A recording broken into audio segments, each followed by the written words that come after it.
Here's what nobody tells you about anxiety. I worked with this woman in Silicon Valley, and she was an executive at a very large software firm. And she looked very competent. She had worked her way up from a programmer. She had been with the company a long time. And what nobody knew about this incredibly competent executive is that there were days that she got home from work and she could not get out of her car. On her sick days when she called in sick, what people didn't know was that she was actually curled up under her bed having an anxiety attack. Anxiety is a huge issue, and if you don't suffer from anxiety, you probably know somebody who does. In fact, 1 in 5 people in the United States suffers from anxiety, and anxiety is 1/3 of the US mental health bill. So 1/3 of the money that the United States spends on mental health is spent on issues around anxiety.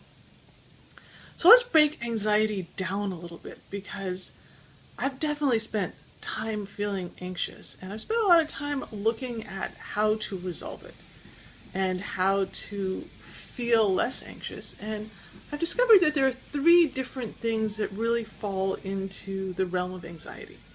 The first one is worry. And worry tends to be like a short-term thing. And it falls into 2 subcategories of worrying about things that are immediate and you can do something about, and kind of a generalized, vague worry about things that you can't really do anything about. And we're going to talk more about that in another video. So look for the video on worry if you tend to worry a lot.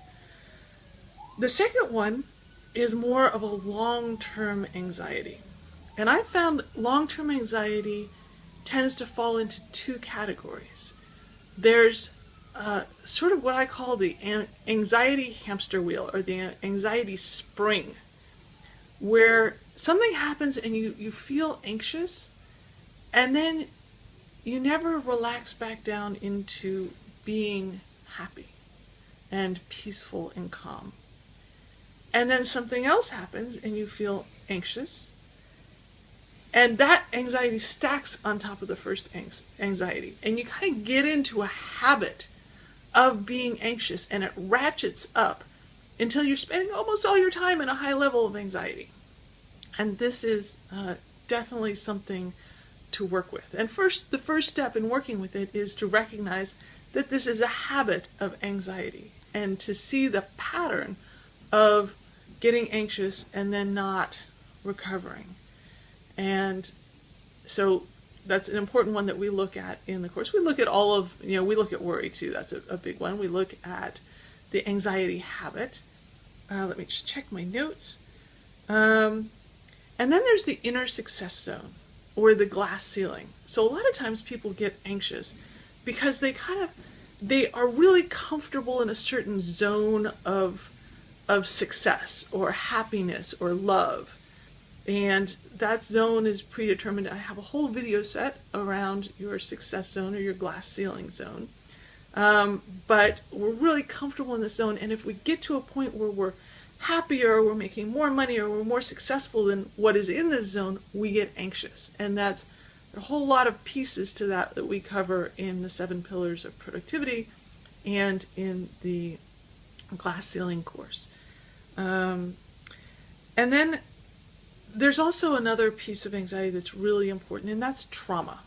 Now, trauma is actually, again, a really interesting but very stressful situation, because what happens in a trauma is that when you think about that thing that traumatized you, or when you get into a situation that's similar to one that the initial trauma happened, you relive it in your mind. So a trauma is actually something where it's stuck in your mind, this memory. But it's not just a memory, it's almost a reliving of that situation. So trauma is something that there actually are a number of proven ways to get through trauma that are not heavily time-consuming. And we can talk about that if you have trauma issues that are coming up. So these are the things to look at in terms of anxiety. First off, is it worry? Second, is it Are you getting into a habit of anxiety? Do you need to kind of look at that in terms of your cycle of anxiety? You're just ratcheting it up and there's nothing new that you're being anxious about. Third, are you hitting your success zone? Are you hitting your own glass ceiling, and is that making you anxious? Another piece of anxiety that I didn't talk about is like that vague, generalized anxiety. And oftentimes that anxiety is because you haven't actually emptied out. And this is one of the first things we do in our program is get it all out. Get everything in your head out on paper so that you know, because some of these anxieties are like, they're hidden things in the corners of your mind. And getting them out of the corners of your mind, shining the light on them, makes them much less scary. And then the final one is trauma. And trauma is a huge source of anxiety, and do know that there are solutions out there for trauma, and you can definitely contact me because I have a lot of resources around that. So this is Kat, and I help people double their productivity and activate their success drivers. If you've liked this video, please look for my other videos on anxiety and the glass ceiling. And please share, like, and subscribe. Until then, live your potential so you can be, do, and have what's most important.